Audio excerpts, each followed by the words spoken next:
Magandang araw po mga boxing fans natin dyan. Kumusta po? For today's video mga idol, tara panoorin natin at magbigay tayo ng reaction dito sa video ni idol nating Sport Talk PH mga idol. Dito sa kanyang video na pinamagatang Donaire nagsalita, Pacquiao Cementerio daw, bagsak kay Barrios, Pence Paras, panalo, TKO.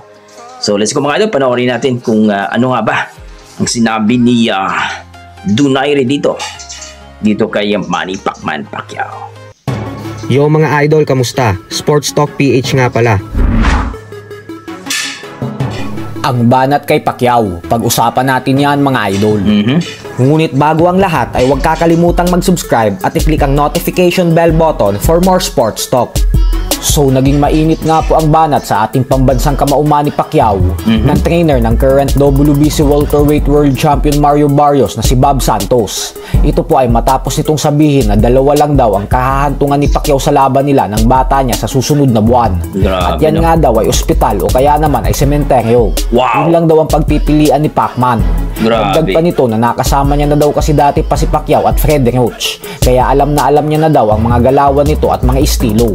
Bukod dyan ay lipas na umano ang panahon ng ating pambansang kamao. Kaya naman oras naman daw ngayon ng kanyang alaga na si Barrios. Ganyan po kakumpiyansa ang trainer ni Barrios na wawasakin nila ang nag-iisang 8 Division World Champion sa July 19.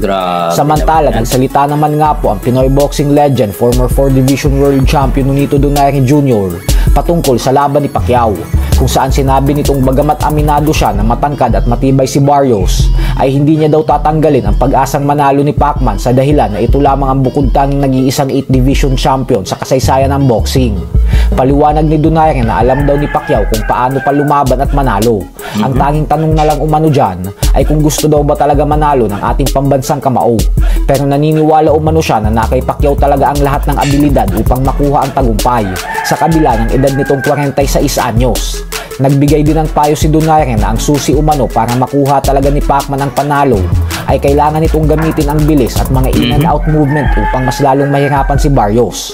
Bukod dyan ay magiging matalino lang daw si Pacquiao sa buong laban at ipakita yung bersyon niya na kinakatakutan sa kanya ng karamihan na fighters. At kapag nagawa daw ito lahat ni Pacquiao ay 100% na daw umanong mananalo ito kontra kay Barrios.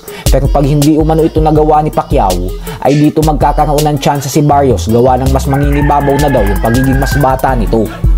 Sa kabilang banda naman mga idol ay isang napakagandang balita naman nga po para sa ating mga Pinoy boxing fans. Ito po ay dahil nagtagumpay ang ating pambato na si Vince Paras sa kanyang naging laban kagabi kontra sa dayong Thai fighter na si Sarah Wood. Halos ginawa lang po itong punching bag ni Paras sa buong laban. Galing, no? Tuluyan niyang nakuha ang panalo via 4th round technical knockout.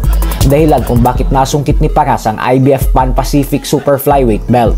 Dahil sa panalong ito ni Paras ay umabante na din ngayon ang kanyang record sa 24 wins with 18 knockouts sa 3 talo lamang. Ito na po ang 3 magkakasunod na panalo ni Paras via knockout sa loob lamang ng 6 na buwan. Habang si Sarah Wood naman ay lumagapak sa 24 wins with 19 knockouts at 4 na talo. So hanggang dito na lang po na tayo mga idol.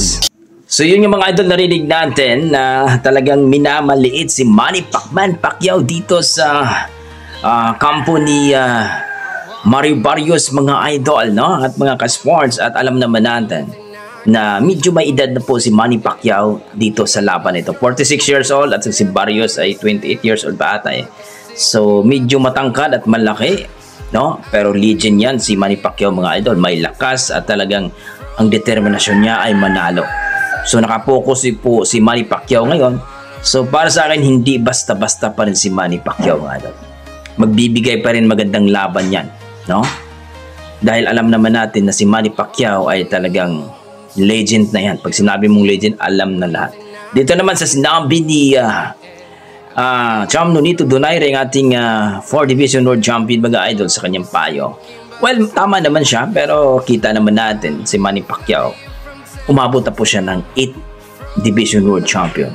8 times World Champion na po yan. So, alam na po niya ang ginagawa nila mga idol, no?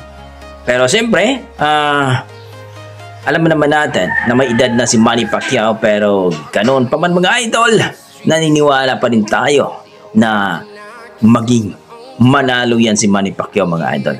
Basta, sabi nga ay kondisyon na talaga si Manny Pacquiao mga idol. So, kayo mga idol, ano masasabi nyo dito? Vince Paras, wala akong masabi dito. Malupit talaga sa chick. Malupit talaga sa boxing mga idol. No? At congratulations kay Vince Paras mga idol, ay nanalo na naman ulit ang ating bagitong malupit na boksingero mga idol na Bisaya rin. So, grabe. So, abangan lang natin mga idol na ang laban ni Manny Pacquiao mga idol sa darating na July 19 mga idol. Grabe. Talagang amazing. So, maraming salamat idol.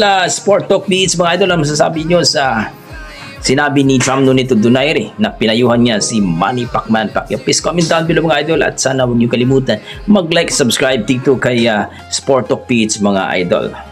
So, konti na lang. Mag 1 million na po ang ating idol na si Sport Talk Beats mga idol. God bless at ingat po kayo lagi.